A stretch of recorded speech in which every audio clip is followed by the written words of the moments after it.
What's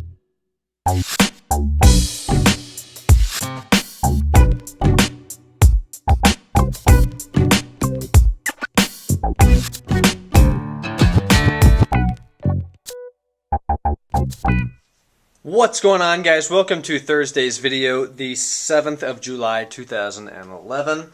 And I've got a request that we're going to be going over about a computer that I'm actually in the process of selling right now. This is the Lenovo, or IBM, ThinkPad Z61t. This is their multimedia version that they made a couple of years ago, not too old. It is the Intel Core Duo technology, just before the Core 2, but it's essentially the same performance. This is the one they put the webcam on, they put the SD reader on, the DVD burner, all the stuff that was getting more popular with the media and a little bit further away from the business side of things. The ThinkPads were always built for business. This one is built that you can actually sit down and watch a movie on it, or a video conference with the kids back home or something like that. So a little bit more media friendly.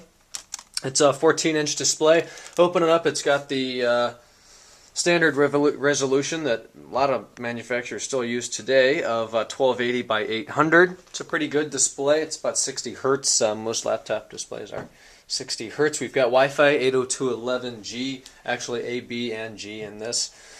And we're going to go around the side in a minute. But here we've got the fingerprint reader. I'll move the camera down so you can actually see it. IBM has had these for a long time. Lenovo, they're used for security. To log into Windows, you can pretty much just come in and swipe your finger. A lot more secure than a password. A password can be cracked or guessed, where a fingerprint is still possible, I would suppose, but probably harder to do. Standard touchpad. Here it is, Synaptics rather than Alps, so it actually works. Right and left click buttons down here. Then you have your typical red ThinkPad track point up here with its own set of buttons, and a button there. Use that and then scroll. So that's pretty cool. Speakers are on the side. They're decently loud, pretty decent quality. I definitely wouldn't want to use them at my desk, hence the Bose Companion 2s back there. Those are my preferred desk speakers that you can't even see. Pretty good keyboard here. Used this machine as my everyday machine for about a year and a half. I used it all the time. Never really had any big problems to speak of it.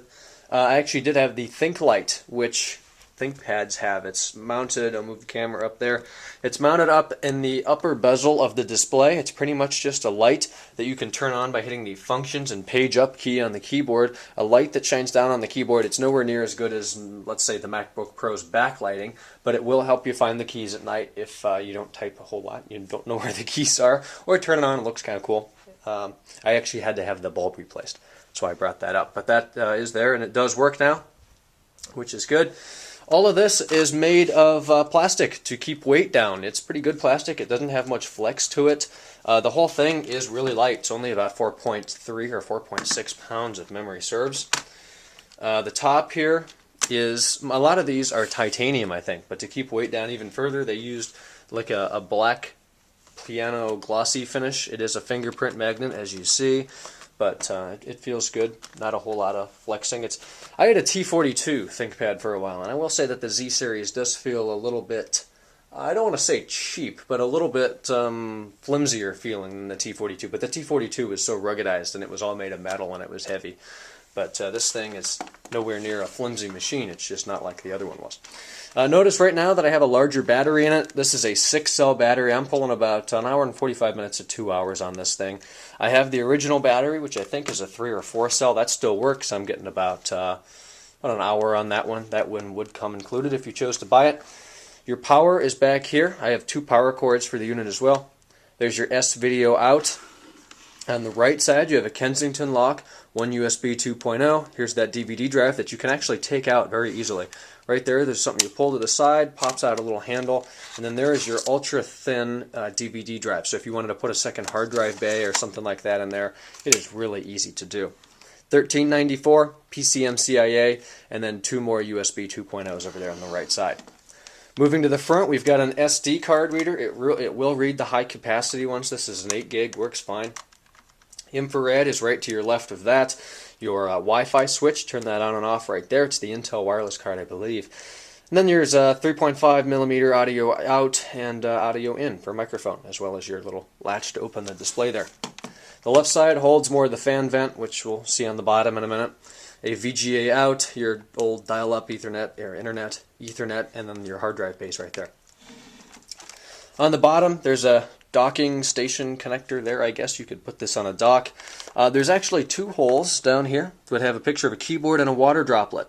See, the other one's right there. So on a ThinkPad, this is a pretty cool feature. If you're stupid enough to drink something over it, you spill your drink in it, the keyboard is actually going to attempt to drain all of that liquid out through the machine and out through those two holes on the bottom without destroying the motherboard and the contents inside the machine. So that's definitely pretty cool. One thing I don't think I talked about going around the display, at least I didn't show it to you, was the 1.3 megapixel webcam right up here to the left of your ThinkLight, about an inch. So that's pretty cool. You've got a webcam with this. It has some software called Bison Cam. You can get it on Lenovo's site. One thing I will say is Lenovo's been really good with driver support for Windows XP, actually Windows 2000 too. You could downgrade this to Windows 2000. This was made for Windows XP. It's got the sticker on the bottom with the product key, designed for Windows 2000 Professional, but you can put 2000 on here. They made the drivers backwards compatible, along with Vista and Windows 7. I've used Windows 7 on this forever. I have Windows 7 on it now. No driver problems. It's pretty quick, and it'll do what you want to do. Here are your up and down and your mute volume buttons, as well as your Think Vantage button.